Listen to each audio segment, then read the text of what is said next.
अब देखिए इसके इसके पहले मैंने क्या किया था, जितनी बातें मैंने बताई वो सब बोर्ड पे आपको लिख दिया। उसके बाद जो बातें बची हुई है मैंने फिर से क्या किया, आपको यहाँ पे बोर्ड पे सारी बातें यहाँ पे लिख दिया। ठीक है, आगे देखिए यहाँ पे क्या हमने बताया था। फिर आपका यहाँ पे देखिए अमाशय का अंतिम भाग क्या होता है आपका, पाइलोरी।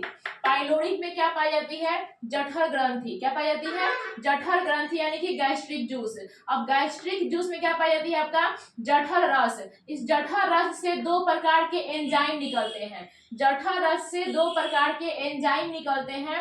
पहला आपका होता है रेनिन, दूसरा होता है आपका पेप्सिन। रेनिन क्या करता है, यह दूध का पाचन कर दही में बदलता है। क्या करता है, यह दूध का पाचन कर दही में बदलता है। कौन, रेनिन, अर्थात दूध को पचाता है। कौन सा, रेनिन। पेप्सिन का काम क्या है, यह प्रोटीन को पचाता है, यानी कि प्रोटीन को पेप्टोन में बदलता है। कौन, पेप्सिन। अब यहाँ पे देखिए एक कुछ पॉइंट है इंपॉर्टेंट जो पूछता है ऑब्जेक्टिव एग्जाम में कि दूध में केसीन प्रोटीन पाया जाता है। पूछता है क्वेश्चन कि दूध में कौन सा प्रोटीन पाया जाता है, तो दूध में केसीन प्रोटीन पाया जाता है। और केसीन प्रोटीन के कारण ही ना आपका दूध का जो रंग होता है वो सफेद होता है। केसीन प्रोटीन के कारण ही आपका दूध का रंग क्या होता है, सफेद होता है। यहाँ पे देखिए एक बात और देखे होंगे, नोटिस किए होंगे, कोई दूध ना हल्का पीला रंग का हो जाता है। तो दूध का जो हल्का पीला रंग कैरोटीन प्रोटीन के कारण होता है। जो दूध का हल्का पीला रंग होता है किसकी वजह से होता है, कैरोटीन प्रोटीन के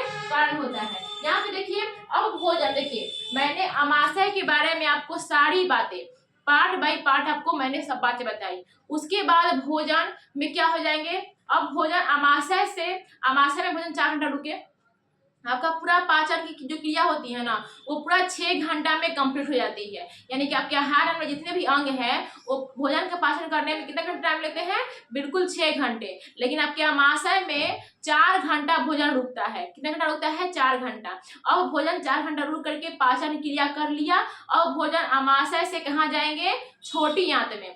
तब भोजन किस रूप में जाएंगे, छोटी आंत में, कायम के रूप में। यहाँ पे लिखा है भोजन अमाशय के बाद छोटी आंत में जाता है।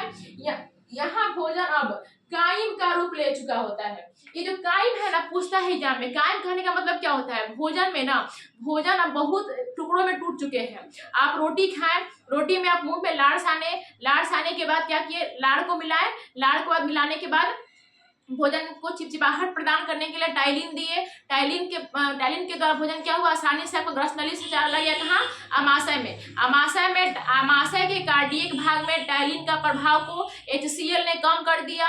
अब HCl भोजन को अम्लीय बना दिया। अम्लीय बनाने के बाद भोजन HCl से कहाँ गया, आपका फंडिक में। HCl के बाद भोजन कहाँ गया, यानी HCl कहाँ पाया था, आपका कार्डियक में। कार्डियक से भोजन कहाँ गया, आपका फंडिक में। फंडिक में क्या किया, भोजन को स्पीड ब्रेकर की तरह भोजन को रोक करके रखा और धीरे धीरे पाचन करने के लिए पाइलोरी के भोजन को दिया। पाइलोरी भोजन को धीरे पाचन करता गया और छोटी आंत में धकेलता गया।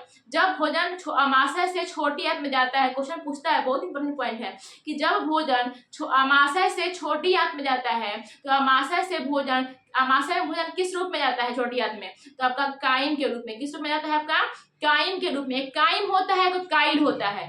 एक कायम होता है, एक काइल होता है। तो काइल बताएंगे आगे क्या होता है आपका। तो यहाँ तक आप बातें पूरी अच्छी तरह से समझ गए होंगे अमाशय के बारे में कि आपका जो भोजन होता है अमाशय से छोटी आंत में कायम के रूप में जाता है। ठीक है, अब कल पढ़ेंगे आपका छोटी आंत क्या होता है, छोटी आंत कैसे वर्क करता है, छोटी आंत में क्या क्रियाएं होती है, कैसे सब क्या होता है, नहीं होता है, सब बातें को हम कल है आपके छोटी आंत में पढ़ेंगे।